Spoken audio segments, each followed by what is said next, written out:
Philippe Martinez, bonjour. Bonjour. Nous nous retrouvons, nous étions ensemble le 5, le matin du 5, et nous sommes au lendemain du 17. Voilà. À partir de 14h30, le Premier ministre reçoit les syndicats. Demain, réunion dite multilatérale, c'est-à-dire tous les syndicats, salariés, patronat autour du Premier ministre. Est-ce que vous irez aujourd'hui et demain? 14h50. Ah bon, pardon, 14h50. Pour nous. Pour vous, ouais. Vous irez? Oui. Vous irez? Oui, parce que nous tenons à modifier le système de retraite. On l'a toujours dit, on n'est pas que pour le retrait, on veut changer des choses parce qu'on est bien conscient qu'il y a des inégalités. Il faut changer des choses, mais pas selon la formule du Premier ministre. Est-ce que vous demandez ce matin le retrait de la réforme des retraites proposée par le gouvernement? Je le répète, nous demandons non seulement le retrait, mais l'amélioration du système actuel, et nous avons une bonne vingtaine de donc n'est pas très bon. Pardon? Le système actuel n'est pas très bon. Mais tout le monde le sait. Mais pourquoi il n'est pas très bon? Parce que certains ont dit, peut-être vous, qu'il était très bon, le système actuel. Précisément, j'ai dit que c'était le meilleur du monde, vous voyez. Oui. Comme le Premier ministre d'ailleurs, vous voyez. Mais il faut l'améliorer, parce que quand il a été créé, il n'y avait pas de travailleurs et de travailleuses d'Uber. Les études s'arrêtaient plutôt à 15-16 ans qu'à 25-26 ans. Donc ça, faut le prendre en compte. Mais notre système, il souffre d'un manque de financement dû aux précédentes réformes, dont à chaque fois on a dit c'est la meilleure et c'est la dernière, et on a fermé le robinet. Réformette. Oh, pas que réformette, parce que quand on ferme le robinet des financements, eh ben forcément le gâteau il rétrécit. Alors je vais revenir sur les propositions que vous pourriez faire ou les avancées que vous attendez. Donc vous irez cet après-midi. Dialogue social intense, c'est ce que dit le Premier ministre. Dialogue social intense intense, je sais pas. On a eu beaucoup de réunions, vous le savez. D'ailleurs, je vous ai entendu la semaine dernière face à Laurent Berger. C'est sûrement un extrait de ce que vous avez dit, mais que oui, on sait, la CGT ne va jamais aux réunions. On est J'ai dit ça, moi. C'est ce qu'on m'a passé dimanche soir sur ce même plateau. Mais on a dû prendre une partie. Vous avez dû rajouter des choses derrière. Donc vous le savez très bien. Nous avons fait toutes les réunions de concertation, toutes. Mais donc, c'est moi qui ai dit ça ou c'est Laurent Berger? Non, c'est vous. Non, c'est vous. Non, mais je dis ça comme ça. Non, je vous écoute aussi, vous savez. J'écoute les réponses, mais j'écoute aussi les questions. Donc vous avez regardé Laurent Berger jeudi dernier. Tout m'intéresse en ce moment. Moi, j'écoute tout le monde. Bon. Édouard Philippe est raisonnablement optimiste sur la capacité de s'entendre avec les syndicats. Vous aussi, vous êtes raisonnablement optimiste? Plus ça traîne, plus je suis pessimiste. Parce que je sais bien qu'il y a quelque chose qui s'appelle la méthode Coué, il faut répéter plusieurs fois les choses pour que certains l'entendent. Mais là, je deviens pessimiste, parce que je pense que le gouvernement et le président de la République sont dans une posture idéologique. C'est comme ça, on a raison, et c'est pas la première fois. Reprenez toutes les lois qui ont été proposées depuis 2 ans et demi, c'est toujours la même chose. On a raison, les Français ont dit ça, etc., etc. Donc à chaque fois qu'on a une négociation ou une concertation de ce style, c'est un peu comme quand vous allez dans un magasin, vous venez pour acheter quelque chose et le vendeur veut vous vendre autre chose. Vous avez le choix de payer en espèces, en carte bleue ou par chèque, mais vous devez absolument acheter ce que le vendeur il veut vous vendre. Ben nous, on veut pas acheter ce que le vendeur veut nous vendre, on veut acheter ce qu'on veut. Oui, je comprends l'image. Je comprends l'image, Philippe Martinez. Voilà. Où en est-on aujourd'hui? C'est simple. Vous irez rencontrer le Premier ministre. Vous allez lui demander une nouvelle fois de retirer son projet de réforme des retraites. Et le Premier ministre vous a répondu hier à l'Assemblée en disant ma détermination, celle du gouvernement, celle de l'ensemble de la majorité, est totale, je ne retirerai pas. Donc voilà où on en est. Quoi. Ça n'a pas avancé d'un iota. Si, il y a des choses qui ont avancé. Hier, il y a eu plus de mobilisation que le 5. Voilà, les chiffres sont. Bon, on va pas rentrer dans cette querelle de chiffres. Je veux pas. Je vous inviterai à une manifestation parisienne. Vous verrez qu'il y avait du. Ah oui, je vous ai pas vu. Il y avait du monde. Il y a eu beaucoup. Vous voyez, je prends une boîte comme Airbus parce qu'on dit le privé n'est pas là. 30% de production en moins hier. 30% de production. Donc il y avait du privé, du public. Les gens sont mobilisés. Regardez les sondages d'opinion. Malgré tout ce qu'on vomit sur les grévistes, il y a encore... Vomi, n'exagérons rien. Pas vous, Non. mais il y a quand même des choses. Plus de 60% des Français approuvent ce mouvement. Il y a un sondage qui vient de dire que 44% des Français font plus confiance aux syndicats. Mais enfin, il y a une majorité de Français qui sont favorables à la retraite par points aussi. Hein. Si on peut... Écoutez, alors je vais sortir mes fiches. Par points. Non, je vais sortir mes fiches. On va pas se disputer. Mais on va là-dessus. pas se disputer. Moi, Alors, on est en face à face. De nouveau, toujours en face à face. Bon. Alors, je me mets à la place de l'auditeur, du téléspectateur. Noël, donc, Oui. avec des grèves. Pour l'instant, mais ça peut arrêter ce soir. Non, mais Noël, pour l'instant, Noël avec des grèves. Mais non, mais attendez, ça peut s'arrêter ce soir. Oui, si le gouvernement retire sa réforme des retraites. Pourquoi il dit je veux pas de confrontation. Le gouvernement dit non. Il l'a dit hier. Donc il assume. Donc Noël avec des grèves. Il assume que le mécontentement soit encore là. Noël continuez. avec des grèves. On est d'accord. Pourquoi il s'arrêterait puisque le gouvernement...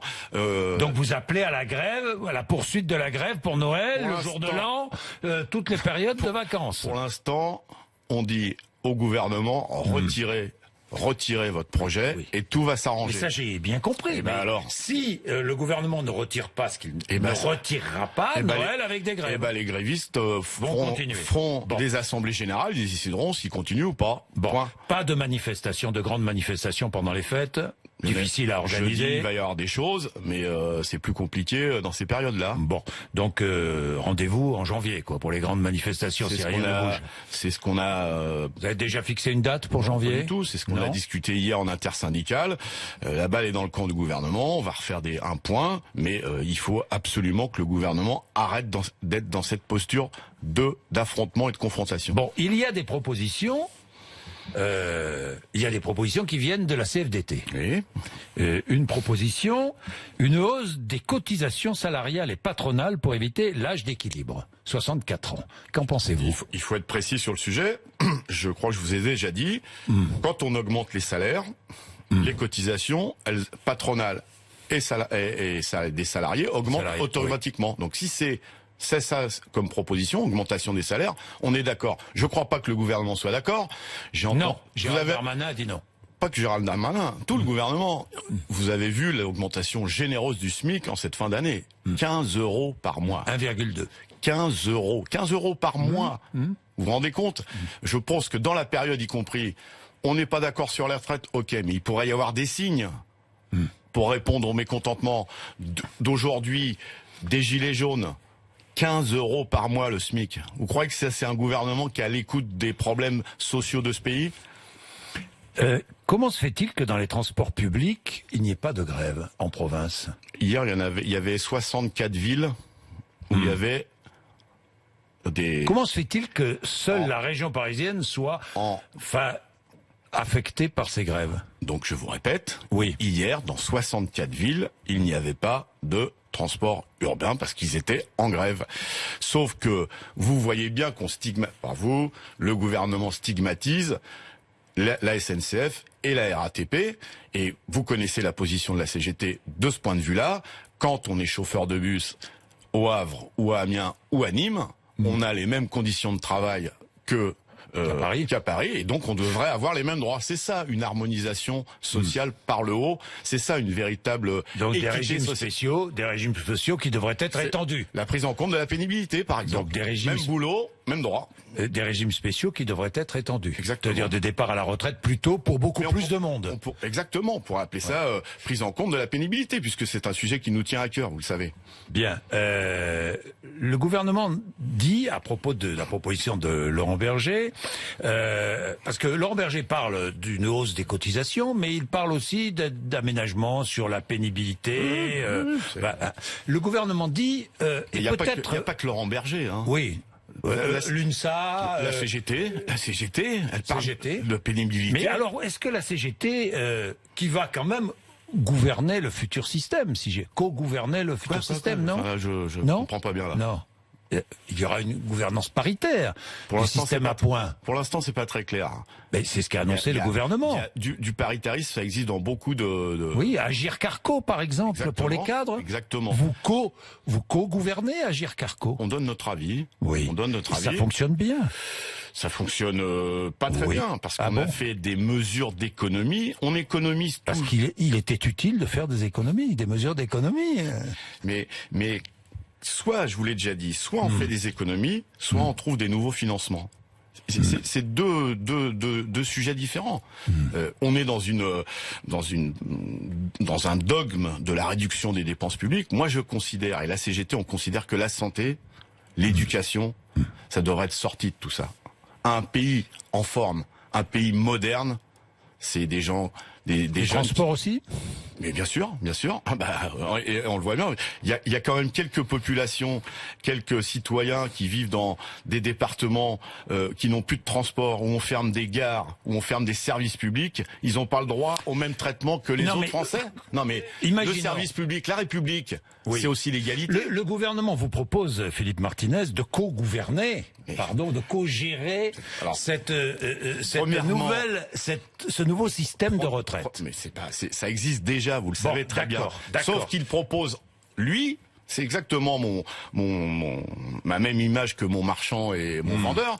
Il propose qu'on soit dans un organisme paritaire sous contrôle du Parlement.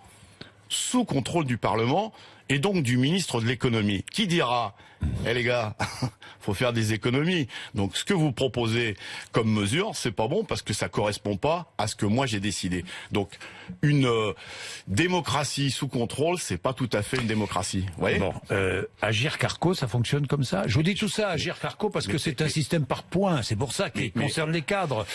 Pas que les cadres.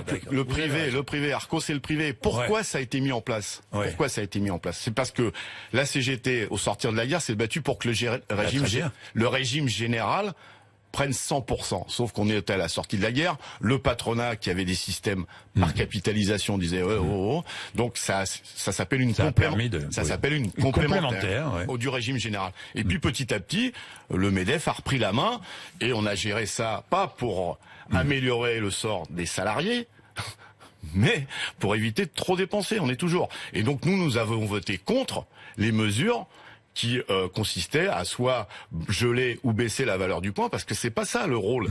Le système de retraite, il doit améliorer le sort des citoyens. Vous voyez ? On est tranquille là-dessus, on est cohérents, nous. La CGT de RTE, la filiale d'Enedis, a revendiqué des coupures d'électricité. J'ai lu que vous disiez, pourquoi pas ?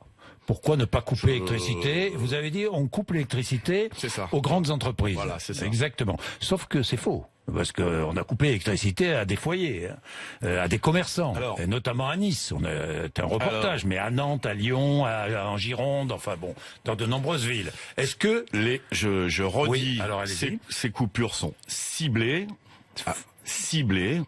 Voilà. Après, il y a sûrement et limité l'impact sur les usagers. Premièrement. Ils sont ciblés sur des foyers, oui. Mais moi, je suis pas spécialiste. Vous êtes peut-être spécialiste. Moi non plus. Quand on coupe la préfecture. Non, mais moi, je suis pas spécialiste. Mais j'écoute ce que me disent ceux qui n'ont plus d'électricité. Écoutez-moi, quand on coupe la préfecture, je sais pas si le bâtiment d'à côté n'est pas coupé. Bon, donc voilà. Mais la position, elle est claire. Quand vous coupez une préfecture, vous coupez l'électricité à 50 000 foyers, quoi. Si j'ai bien compris. J'en sais rien. Mais attendez, parce que attendez. Vous savez ce qui se passe? Oui. Parce que là, ça, c'est le genre de truc qui m'agace. Allez-y. Ouais, parce que... Pourquoi ça vous agace? Vous croyez pas que ça agace le commerçant qui n'a plus d'électricité? Alors, vous savez, allez-y. On est les salariés d'Enedis et d'RTE qui étaient en aura, Auvergne-Rhône-Alpes, sur les pylônes, à -10.